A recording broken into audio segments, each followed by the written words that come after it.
want to welcome everybody to the topping out ceremony for Suntrust Park. It's a major milestone in the building process of this ballpark, which is going to open up next April. And I'm happy to report construction is on time and on budget, thanks Mike Plant. And everything looks good for the opening of the ballpark in the Battery. And I think we can all see the huge economic stimulus that is benefiting this corner of Atlanta, and particularly Cobb County. And I think that goes without saying, this project is a major tipping point in this city. I want to recognize a few dignitaries and important people before we get underway. We have the Cobb Commissioners here, Chairman Lee, Commissioners Ott, Burrell, Cupid, and Weatherford. We thank you for being here. You're very important to us. We also have David Hankerson, the county manager, who is always terrific. Former Commissioner Helen Gorham, who we appreciate all of her support early on. Do we have Tad Lighthead here? Did he?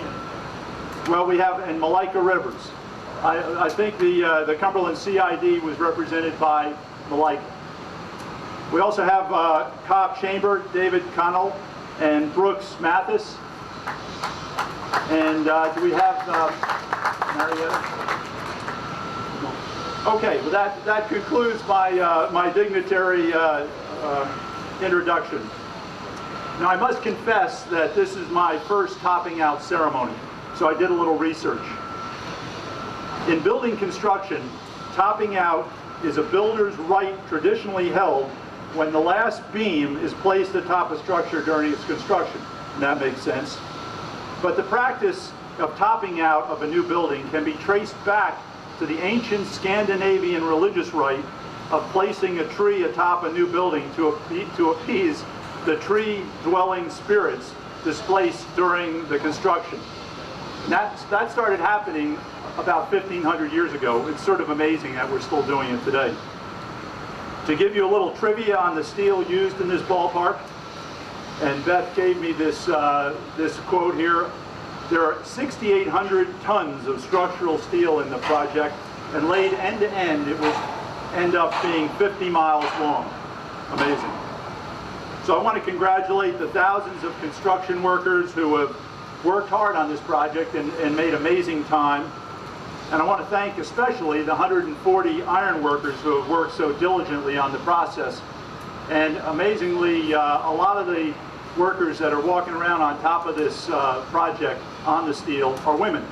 So it's a pretty cool project. The ballpark is a true public-private partnership between the Braves and Cobb County. And we want to thank all of the commissioners again for their vision in making this happen.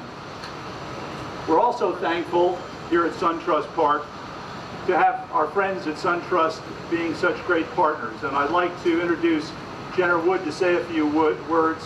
And Jenner has been the key executive on this project from Suntrust right from the beginning. Jenner, would you come up? Thanks, Terry. It's great to be here for this significant milestone day.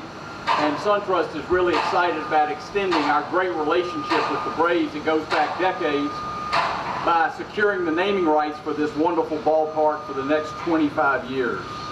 And I will tell you that we are happier today than we were when we signed the deal 2 years ago. You know, you think about Braves country and Suntrust, we share the same fan base and the same customers. We live in the same places. At Suntrust, we admire the passion that the Braves have for winning and their history of winning as the Atlanta Braves in Atlanta. And we'd like to assemble ourselves with first-class organizations like the Atlanta Braves. Our marketing team is fired up about the great value they see here in Suntrust Park. We're collaborating with the Braves marketing team, Adam Zimmerman and others. And we're a purpose-driven company. We say our purpose is to light the way to financial well-being, and we're leading a movement called On Up.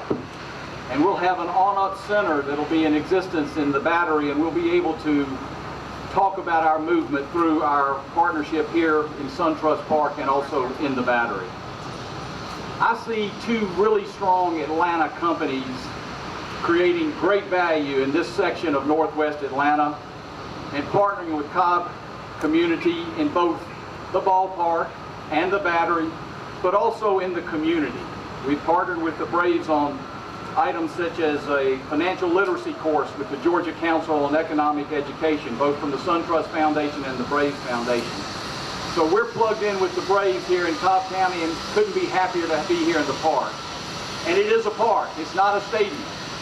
This is Suntrust Park, and it's a park because it has a feeling of closeness, and it's a place where families and friends will come to relax, come to enjoy, and come to cheer our hometown Atlanta Braves. This park is intimate. I hope you feel that. It has great sight lines, and it has seating and tickets to meet all customer demands and needs and all prices. It's built only for baseball, and for baseball viewing with the fans being top of mind. And it's also part of this wonderful Cobb community and a relationship that we're going to have with the Battery Atlanta that is going to make this an iconic destination in Atlanta for years and years to come. So at Suntrust, speaking on behalf of my teammate Allison Dukes and I and our CEO Bill Rogers, we couldn't be prouder to have the rights to call this wonderful new ballpark Suntrust Park. And we're ecstatic, that was hard to get out, ecstatic to extend our relationship with the Braves for at least 25 more years. And so now it's my privilege to bring to the mic Tim Lee. He's the 6th chairman of Cobb County, elected in July of 2010. He has ably led that commission, and I give Tim a lot of the credit for this wonderful public-private partnership that is going to be significant in the years ahead in ways we could never count. So please join me in welcoming Tim Lee.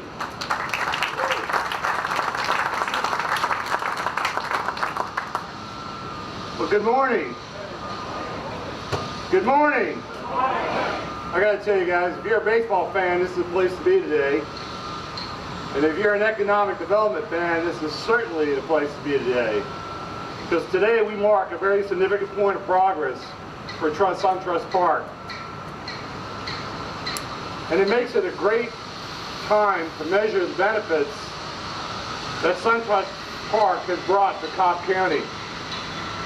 Before the first ceremonial pitch has been even thrown out, the financial impact is lighting up our scoreboard. When it comes to Cobb's economy, we are already playing ball. The world will see one of the greatest ballparks ever built. What Cobb taxpayers will see is new revenues to the county that will benefit them directly. I am told that over 10 years, this development will inject more than $120 million in new revenues for Cobb County schools. That's an average of $12 million a year, and is enough to cover the starting salary of 290 new teachers. This is the greatest economic development project for Cobb County in more than half a century. Our plan is working. This complex has increased county revenues faster than we expected. It has attracted surrounding development faster than we expected. And it is paying for itself faster than we expected. We are changing our skylines, and that is changing our bottom line. For Cobb residents, this means better services and lower taxes. Before, we've sold even one bag of peanuts or box of Cracker Jacks. When it comes to the Braves Stadium, you can't believe much of what you might read about what's actually happening here. Today, at this milestone event, you don't have to take my word for it. You can see it with your own eyes. People passing by will see steel climbing into the sky. I see new jobs, new investment, and new money in the pockets of Cobb taxpayers. In terms of my friends from the Braves, who I can't thank enough for bringing this opportunity to Cobb County, we can put this in the W column. It's my pleasure at this time to introduce Mark Dyer of Hirschfield to come to the podium for a few remarks. Mark.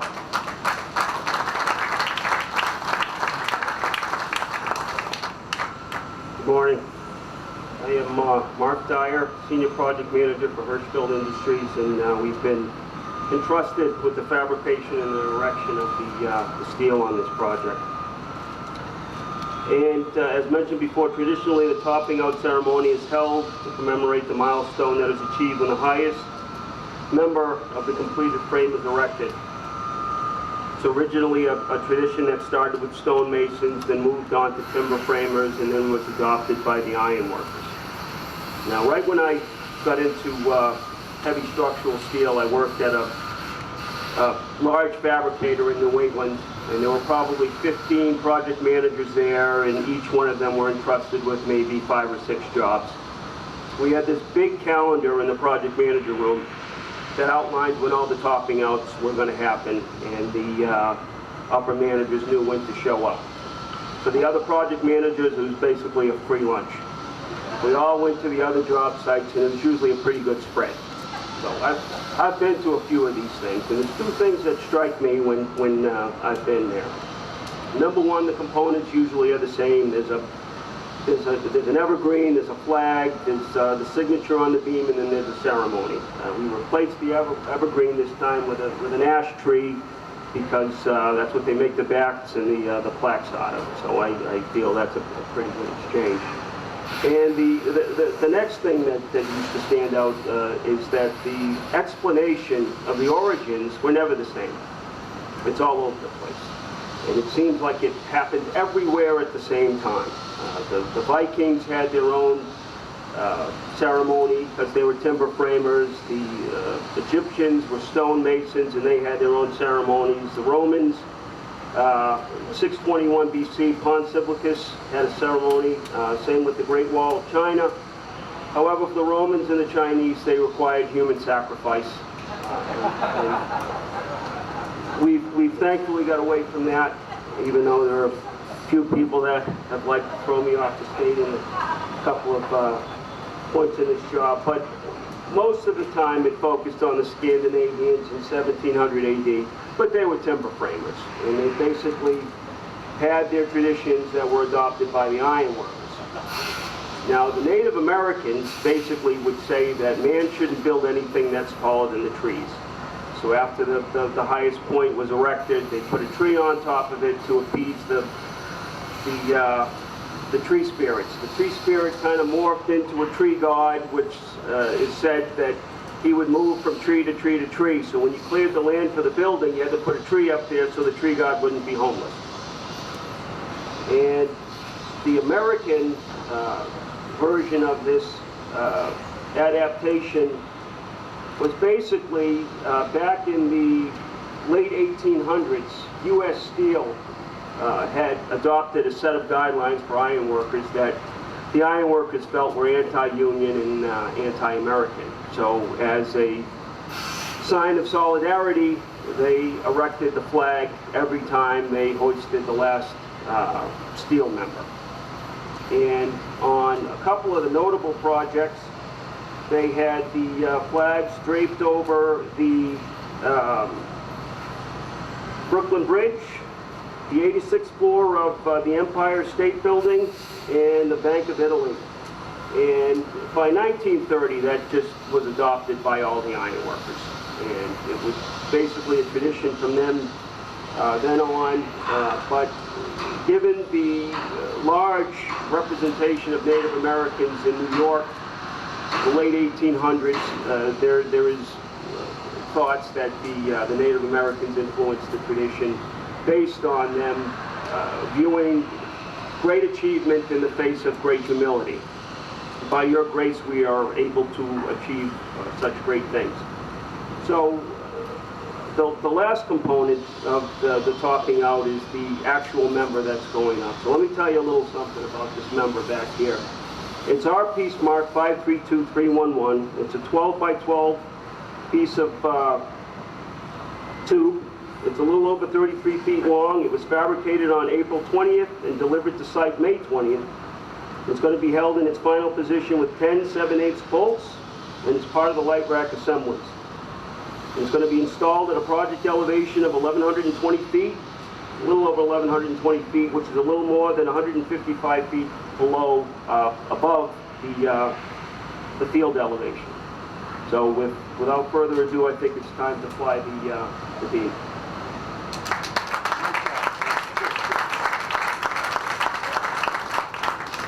We're about to, that was brilliant, by the way. You took me off the hook and you threw me a bone with about the Scandinavian thing. Thanks. Before we move to the raising of the beam, I just want to say one more time how much we appreciate the Cobb commissioners. Your abilities and understanding of what's happening here. We so easily could not have been here today. Recognizing the opportunity and the moment to seize that opportunity, and all of this is history, is just incredible to me. And I want to thank the commissioners for their wisdom, and all of them, including Helen, for, and it's just, you know, I think you deserve a lot of credit. So now let's move. We're gonna raise the beam, but in order to do that, we got to get everybody out over into the center of the ballpark, and we'll view it from over here.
Let us swear allegiance to a land that's free.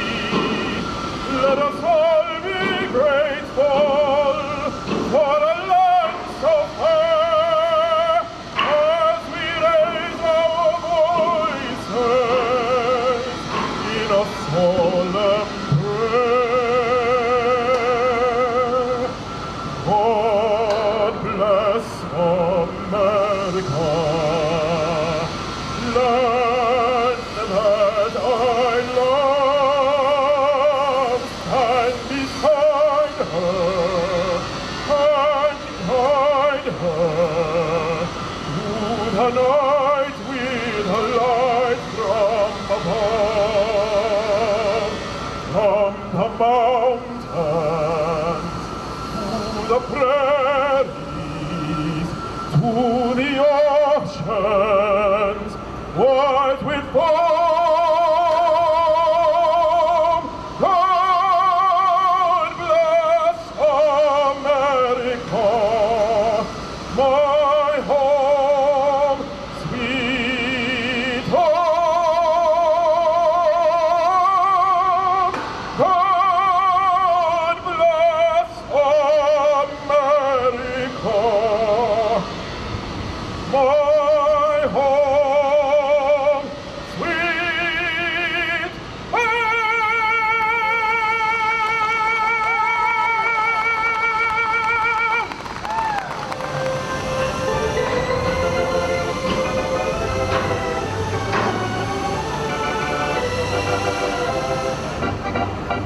Take me out to the ball game, take me out with the crowd. Buy me some peanuts and Cracker Jack. I don't care if I never get back. So let's root for the Bravos. If they don't win, it's a shame. game. For there's 1, 2, 3 strikes, you're out at the old